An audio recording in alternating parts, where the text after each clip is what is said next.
سبحان اللہ. کیا آپ نہیں دیکھتے ہیں کوئی خنزیر کھا رہا ہے, کوئی چوہا کھا رہا ہے, کوئی سانپ کھا رہا ہے, کوئی بچھو کھا رہا ہے, کوئی پیشاب پی رہا ہے, کوئی گوبر کھا رہا ہے.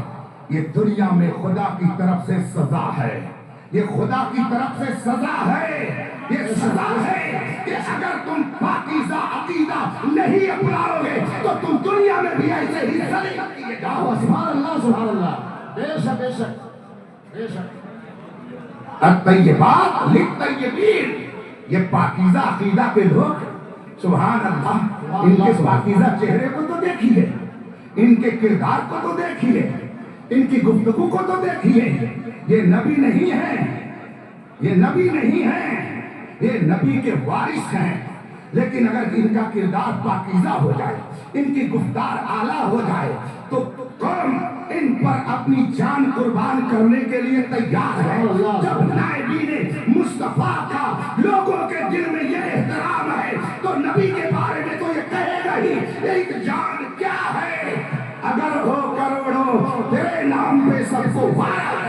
نعرہ تکبیر, نعرہ رسالت, جلسہ دستار فضیلت, دارالعلوم محمد سبحانی, مناظر اہل سنت. ہم کو پاکیزہ عقیدہ عطا کیا, اور یاد رکھیے گا, آپ اگر سنیت پر قائم ہیں, آپ اگر مذہب حق اہل سنت و جماعت کے فالوور ہیں, اگر آپ مسلک اعلیٰ حضرت پر چل رہے ہیں, اگر آپ امام احمد رضا کو مان رہے ہیں, اگر آپ غوث اعظم کے معتقد ہیں, اگر آپ خواجہ غریب نواز کے جانثاروں میں ہیں, اگر آپ حسنین کریمین کی محبت کا چراغ اپنے دل میں جلائے ہوئے ہیں, آپ اگر حنفی سیدنا امام اعظم کے مقلد ہیں, بلکہ اور اوپر چلے جائیے کہ اگر آپ صاحب ایمان ہیں, آپ کلمہ پڑھتے ہیں, تو نہ آپ کا اسلام پر کوئی احسان ہے, نہ مصطفیٰ جان رحمت پر کوئی احسان ہے. یہ ان کا احسان ہے کہ انہوں نے آپ کو اپنا غلام. سبحان اللہ سبحان. یہ میں نہیں کہتا, یہ تو قرآن کہتا ہے, قل لا تمنوا علی اسلامکم. اے محبوب اعلان کر دو, لوگوں کو بتا دو, لا تمنوا علی اسلامکم, مجھ پر اپنے مسلمان ہونے کا احسان مت جتاؤ. یہ احسان مت جتاؤ کہ میں مسلمان ہوں. اسی کی روشنی میں میں یہ بھی کہتا ہوں, کوئی یہ احسان نہ جتائے کہ میں اعلیٰ حضرت کو مانتا ہوں, کوئی یہ احسان نہ جتائے کہ میں تاج الشریعہ کو مانتا ہوں. یہ تو تاج الشریعہ کا احسان ہے کہ انہوں نے اپنی غلامی میں آپ کو لے رکھا ہے. یہ امام احمد رضا کا احسان ہے کہ ان کے افکار و نظریات پر آپ عمل کر رہے ہیں. آپ کا سنیت پر نہیں احسان ہے, ان علماء کا احسان ہے کہ آپ کے ایمان کی حفاظت کے لیے جد و جہد. سبحان اللہ سبحان اللہ سبحان اللہ. اور اسی کے ساتھ ساتھ یہ بھی سن لیجیے, ہم اسلام کو اس لیے نہیں مانتے کہ اسلام کی حفاظت ہم کر رہے ہیں. یاد رکھیے گا, ہم اسلام کو اس لیے نہیں مانتے کہ اسلام کی حفاظت ہم کر رہے ہیں. ہم کیا اسلام کی حفاظت کریں گے؟ ہم تو اپنی جان کی نہیں حفاظت کر پا رہے ہیں, اپنے وقار کی حفاظت نہیں کر پا رہے ہیں. ہم اسلام کو اس لیے نہیں مانتے کہ ہم اسلام کی حفاظت کر رہے ہیں, ہم اسلام کو اس لیے مانتے ہیں کہ اسلام ہماری حفاظت کر رہا ہے, اسلام ہماری حفاظت کر رہا ہے. مت مانیے اسلام کو, جائیے نہ جانے کتنے گرے پڑے کوڑے دان میں پھینکے ہوئے گڈے اور گڈی کے سامنے پیشانی کو جھکانا پڑے گا. زمانیہ اسلام کو نہ جانے کتنے در پہ جبی سائی کرنی پڑے گی. یہ ایک سجدہ جسے تو گرا سمجھتا ہے, 1000 سجدے سے دیتا ہے آدمی. ہم اسلام کو اس لیے نہیں مانتے کہ ہم اسلام کی حفاظت کر رہے ہیں, ہم تو اسلام کو اس لیے مانتے ہیں کہ اسلام ہماری حفاظت کر رہا ہے. اسلام کو ہم نے مانا تو در در پیشانی کو جھکانے سے اسلام نے ہمیں محفوظ کر دیا. ہم نے اسلام کو مانا تو ہمیں اسلام نے چوہا اور بلی کھانے سے محفوظ کر دیا. ہم نے اسلام کو مانا تو ننگے دھڑنگے رہنے سے اسلام نے ہماری حفاظت فرما دی. ہم اسلام کو اس لیے مانتے ہیں کہ اسلام ہماری حفاظت کرتا. یہ تو دنیا میں ہے.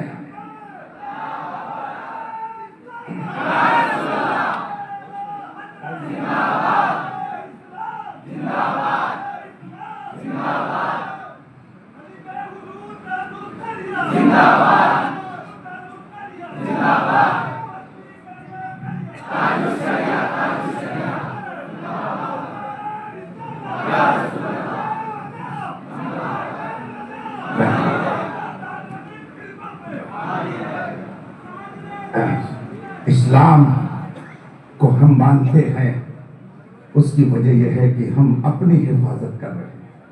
اسلام کو ہم نے مانا تو اسلام نے ہم کو کتنی چیزوں سے محفوظ کر دیا. اور یہ تو دنیا میں ہے، یہ دنیا میں ہے. اور کل میدان محشر میں یہ اسلام ہماری حفاظت فرمائے گا. سورج کی تپش سے، زمین کی گرمی سے اسلام ہماری حفاظت فرمائے گا. اور انشاءاللہ دشمن لاکھ کوشش کرے، ہم یہاں بھی محفوظ رہیں گے، وہاں بھی محفوظ رہیں گے. حضرت حسن بریلوی نے فرمایا ہے، ڈھونڈا ہی کریں صدر قیامت کے سپاہی، وہ کس کو ملے جو تیرے دامن میں چھپا ہو. وہاں اگر دامن میں چھپ گئے تو وہاں بچے رہیں گے. تبھی تو ہم یہاں کہتے ہیں آج لے ان کی پناہ، آج مدد مانگ ان سے، کل ہم آنیں گے قیامت میں. اگر ہم اسلام کو اس لیے مانتے ہیں کہ اسلام ہماری حفاظت فرما رہا ہے. ہم قرآن کو اس لیے انہیں یاد کراتے ہیں کہ ان کے ذریعہ ہماری عبادت کی حفاظت جو ہو رہی ہے، رب قدیر ان کے سینوں میں قرآن کریم کو محفوظ کر کے ان کی عزت کی حفاظت کر رہا ہے. یہ نہیں ہے کہ یہ قرآن کی قرآن کہہ چکا، نحن نزلنا الذکر وَإِنَّا لَهُ لَحَافِظُونَ. ہم نے اتارا ہے تو ہم ہی اس کی تو حفاظت کون کرے گا؟ آپ نہیں. حفاظت کون کر رہا ہے؟ اللہ کر رہا ہے. اور اس نے آپ کو عزت دے دی ہے. قرآن کریم کو آپ کے سینے میں محفوظ کر کے اس نے آپ کا وقار بڑھا دیا. ہو سکتا ہے کچھ لوگ کہیں یہ مولوی صاحب لوگ ہیں، یہ حافظ جی لوگ ہیں، یہ اولڈ مین ہیں. کچھ لوگ کہتے ہیں نا دنیا کہاں سے کہاں چلی گئی. حضرت لوگ 1400 سال پرانی ہی بات بتاتے رہتے ہیں. اور میں کہتا ہوں وہی چراغ جلاؤ تو روشنی ہوگی، وہی چراغ جلاؤ تو حضور مبلغ اسلام خلیفہ اعلیٰ حضرت علامہ عبدالعلیم میرٹھی علیہ رحمت و رضوان اپنے ایک خطاب میں فرماتے ہیں، لوگ کہتے ہیں آگے بڑھو ترقی کرو گے، آگے بڑھو تو تمہارا روڈ دوسروں پہ جمے گا، آگے بڑھو تو تمہارا دبدبا لوگوں پہ پر قائم ہو جائے گا. علامہ میرٹھی فرماتے ہیں میں کہتا ہوں پیچھے چلو، پیچھے چلو، پیچھے چلو اور 1400 سال پیچھے چلے جاؤ. مصطفیٰ کے صحابہ کے کردار کو اپنا لو، رسول پاک کے صحابہ کی زندگی کو نمونہ عمل بنا لو تو تم بھی کہو گے دشت تو دشت ہے، دریا بھی نہ چھوڑے اپنے بحر ظلمات میں دوڑا دیے گھوڑے. اللہ سبحان اللہ، اللہ سبحان اللہ. آج عقیدت کی بنیاد پر، عقیدہ صحابیت پر ڈکیتی ڈالی جا رہی ہے. عقیدہ توحید، عقیدہ رسالت اور عقیدہ ولایت و خلافت و صحابیت، اسلام کی بنیاد سچے عقیدے پر، اس کی شاخیں بہترین اعمال، نماز، روزہ، حج، زکوٰۃ، جہاد، یہ سب اعمال ہیں. بنیاد الگ ہے، خدا ایک ہے، اس کا کوئی شریک نہیں ہے. پوری کائنات میں تصرف حقیقت میں وہی کرتا ہے. ما تشاءون الا ان یشاء اللہ رب العالمین. تم کچھ نہیں چاہتے بس وہی جو خدا چاہتا ہے. فعال لما یرید، وہ جو چاہتا ہے وہ کرتا ہے. اس کی مرضی کے بغیر ایک ذرہ اپنی جگہ سے ہل نہیں سکتا ہے. یہ عقیدہ توحید ہے. اگر اس میں گڑبڑی آئی تو ساری عمارتیں دھڑام سے زمین پر آ جائیں گی. یاد رکھیے گا آج اس عقیدے پہ پیشہ زنی ہو رہی ہے، کلہاڑی چلائی جا رہی ہے. کیا ہے؟ یہ ایک جہتی دکھانی ہے. تو کیا کرنا ہے؟